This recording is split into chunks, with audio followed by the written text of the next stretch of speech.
still hadn't gotten the door closed even that second time. I think he was in too much of a rush to get away. I used one hand to hold my neck. It was holding it to stop the blood flow, but also squeezing the hole open so I could continue to breathe. I crawled, it was about 12 feet on my hands and knees. I was still at the very back of the store, but I'd positioned myself to where if someone walked in, they would immediately see me.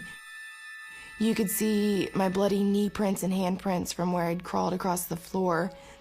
You could see the trail of blood the entire way that I had crossed. My thoughts are still, I'm not gonna make it.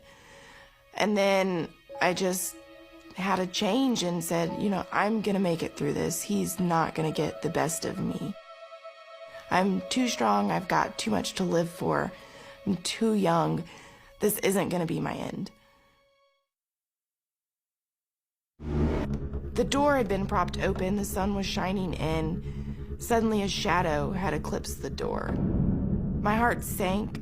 I thought instantly, this is the end. He's really gonna get me this time. I couldn't see the figure in front of me because the sun was at their back, but I heard him ask if I was okay. So I knew it wasn't my attacker, and it was a huge feeling of relief as soon as I knew it wasn't my attacker.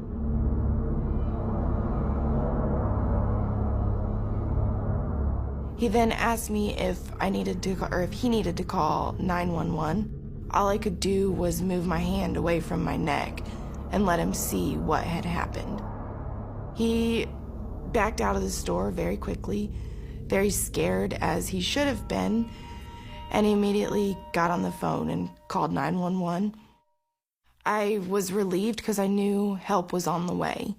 It's not in my hands anymore to survive. It's someone else gets to take care of me now.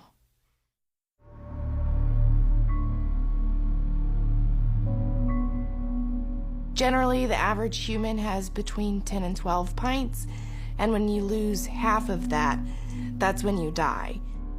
When they found me with 3.5 pints of blood, I was still conscious. I was still trying to communicate.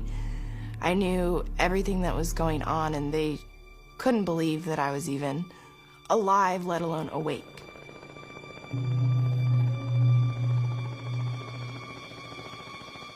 He had cut through my trachea in 2 different places. One of them was 3/4 of the way through, one of them was all the way through. He had severed my left vocal cord, damaged my right vocal cord. He had cut my left jugular vein completely in half. The doctors told me that I'd probably never be able to live on my own. I'd be in the hospital minimum 3 months. I'd never be able to talk again. I'd have massive brain damage from loss of blood and oxygen. Basically, they said I'd be an invalid for the rest of my life.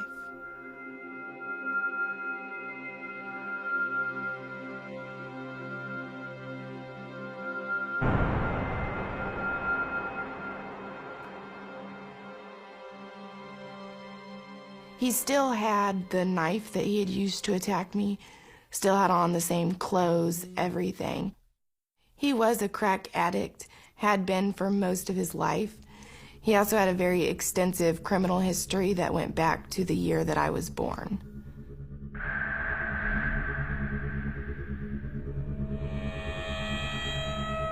After it happened, I had a doctor who had offered me free plastic surgery to cover up the scar. I opted out. To me, my scars are a testament to what I've been through, what I can survive, and what I can inspire other people to make it through.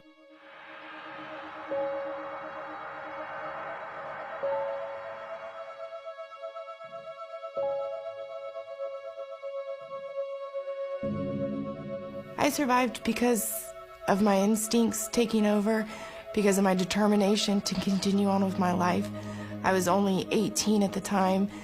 I had much more to live for, and because of that one customer who had walked in and found me.